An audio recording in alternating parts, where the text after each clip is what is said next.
भजन नहीं करने देते हैं, भजन में रोड़ा डालते हैं, मैं क्या करूं। तो तुलसीदास जी ने पत्र लिखे, काशी में रहते थे बाबा गोस्वामी तुलसीदास जी।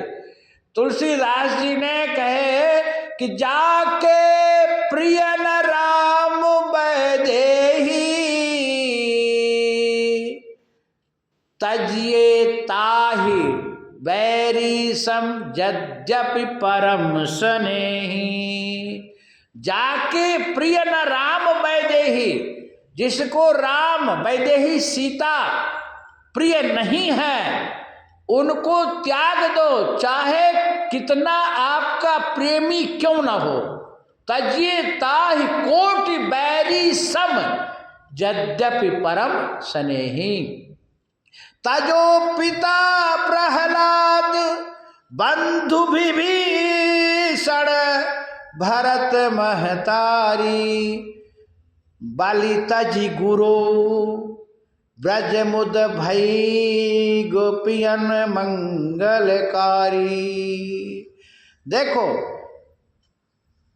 प्रहलाद के भजन में हिरण्यकशिपु रोड़ा डाल रहा था, तो प्रहलाद भी अपने पिता को त्याग दिए, लेकिन बाहरी पक्ष से त्यागे, अंदर पक्ष से नहीं त्यागे।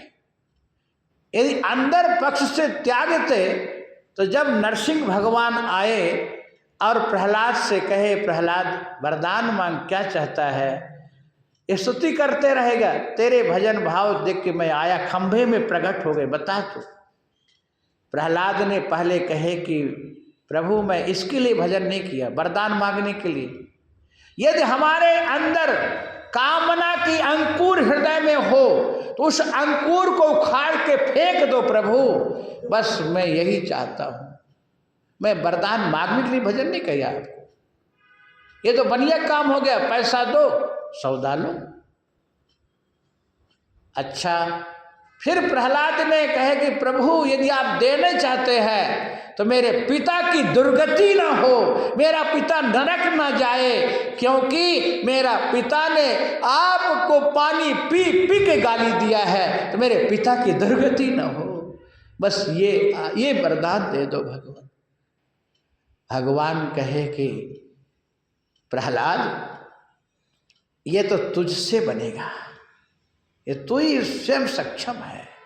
अरे जिसका पुत्र भगवत भजन आराधना कर रहा है, क्या उसके माता पिता नरक में जाएंगे?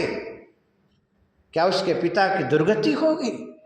एक पीढ़ी दो पीढ़ी नहीं, 21 पीढ़ी तर जाती। बोलो राधे राधे।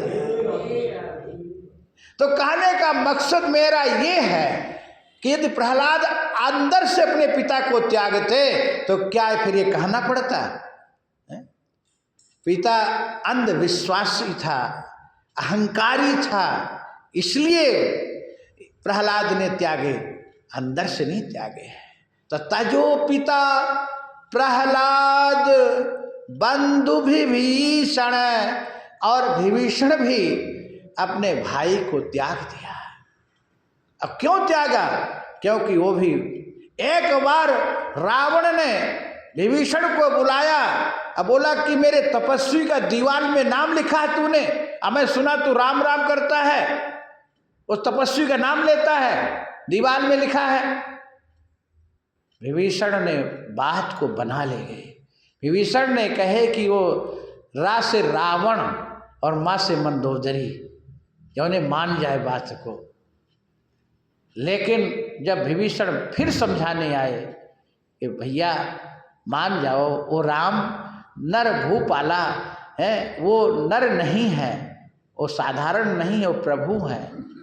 नर है, राम ब्रह्म है, चलो उनका शरण दे देंगे। वो तब लात मारा, चल यहाँ से भाग, तूने यहाँ हमारे तो बल का तेरे को पता नहीं है, उस तपस्वी बखान करने आता है। तो भी विभीषण अंत तो गत्वा यही कहा, तुम पितु सरे से भले ही मुहि मारा, राम भजे हित नाथ तुम्हारा। ये भैया आप पिता सरीखे मेरे को मारे, आप पिता के तुल्य हैं, हमको मारे तो हमारा कुछ बिगड़ा नहीं है, अभी भी चलो। देखो ये विभीषण के अंदर तो ये अंदर से नहीं त्यागे अपने भाई को, बाहरी पक्ष से त्यागे। यदि अंदर से त्यागे तो जा तू मर, तो इसे क्या लेना, हम तो जा रहे हैं अपने प्रभु के पास। नहीं, विभीषण भी चाहते थे। तभी तो जब कुंभकर्ण विभीषण से मिला, कुंभकर्ण ने कहा कि हमारे वंश का तो उजागर हुआ है, आ भाई आ, मैं तुझको भेंट करता हूँ। धन्य विभीषण, तो धन्य है। नहीं तो कुंभकर्ण कहता ना, क्यों भाई का त्याग दिया तो यहाँ भेदिया है, लेकिन नहीं। तो विभीषण भी चाहते थे कि रावण का दुर्दशा ना हो, लेकिन रावण माना नहीं। तो विभीषण भी बाहरी पक्ष से त्यागे थे, अंदर पक्ष से नहीं। तजो पिता प्रहलाद बंधु विभीषण, अब भरत महतारी। और भरत भी 14 वर्ष तक मान ही कहे हैं कैकेयी को, और कैकेयी के महल में नहीं गए हैं, नंदी गांव में रहे।